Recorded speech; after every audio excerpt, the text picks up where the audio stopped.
L'astuce qu'on va voir aujourd'hui va vous permettre de gagner beaucoup de temps, et ça tombe bien puisque tout le temps qu'on passe à chercher des clients n'est pas du temps qu'on passe avec eux.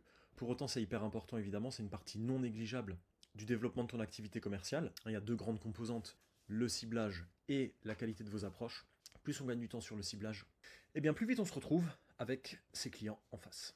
Donc ce que je vais vous montrer ici va vous permettre d'identifier les cibles qui sont les plus actives sur LinkedIn, qui se connectent donc le plus souvent, et donc vous allez avoir de grandes facilités aussi pour briser la glace avec elles. Ça va donc in fine vous aider à vous retrouver en face de vos clients beaucoup plus rapidement. Donc une fois que vous êtes sur LinkedIn, vous ouvrez LinkedIn Sales Navigator, le moteur de recherche, et vous vous rendez sur filtre de prospects, évidemment. Une fois que vous êtes là, vous faites votre recherche habituelle, intitulé de poste, par exemple, je cherche des directeurs général, je cherche au féminin également, directrice générale, je cherche dans des entreprises de 200 à 500 personnes.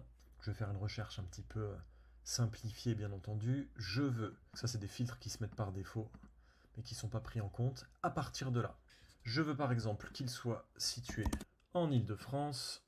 J'obtiens 2500 résultats. C'est un peu large encore, hein. Pour aller adresser 2500 personnes, ça fait beaucoup. Je veux qu'il soit en termes de secteur, prenons-en un au hasard dans l'administration publique.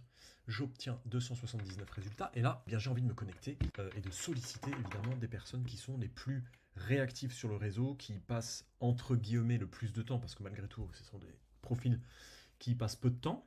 Seuls les indépendants, et notamment ceux qui débutent, ils passent énormément de temps en messagerie. Je vais attraper ceux qui sont les plus réguliers sur le réseau. Et donc pour cela, je vais activer cette petite case qui s'appelle Post sur LinkedIn. Qu'est-ce que ça veut dire ?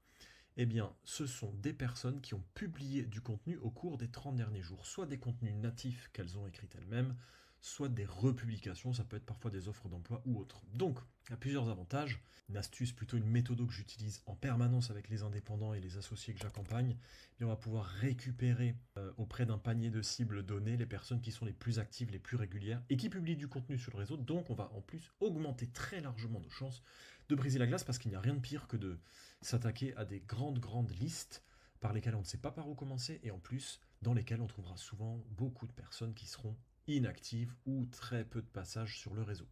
Donc c'est l'un des filtres sur Sales Navigator qui est vraiment sous-exploité. Je vous recommande évidemment de l'utiliser à 100% parce que, encore une fois, plus le ciblage est rapide, même si, et j'insiste là-dessus, ça reste un vrai travail puisque sans ciblage, il n'y a pas de commerce et il n'y a pas de croissance, il faut qu'on puisse gagner du temps et donc ça passe en partie par là. Évidemment, si les résultats ici sont trop faibles, on peut imaginer, donc là on est largement bon, même si je fais post sur LinkedIn, donc là j'ai 54 personnes qui ont posté du contenu sur LinkedIn, je vois d'ailleurs ici 2 posts récents. Donc je peux aller ensuite évidemment voir le profil, ce que la personne a publié, etc. Je peux l'ajouter dans un tableau pour être régulièrement au courant des nouveaux posts, les commenter un ou deux et ensuite aller briser la glace. C'est très efficace, c'est ce que j'appelle le pré-icebreaker, pré-briser la glace. Et donc là, je pourrais tout à fait me dire que je vais attaquer par 64 résultats. Si j'en avais que 4 par exemple, parce que je suis sur une niche ou un profil très spécifique, eh bien je peux élargir à d'autres régions, parce que ce filtre a l'avantage de réduire drastiquement les résultats. Et donc, si j'étais à 4 résultats au lieu de 64 ici, au lieu d'avoir simplement Île-de-France, j'élargirais par exemple à Lyon et à Marseille pour augmenter mon volume de prise de contact possible. Si vous avez besoin d'aide sur ces sujets, que je monte avec vous une stratégie sur mesure très précise et qui vous ressemble pour aller à la rencontre de vos cibles idéales, y compris évidemment difficile d'accès, c'est ma spécialité, eh bien je vous mets un petit lien dans la description de cette vidéo. N'hésitez pas à mettre un like, à partager cette chaîne YouTube. J'espère que les conseils que vous y trouverez pourront vous aider. À vous de jouer, à très vite, ciao.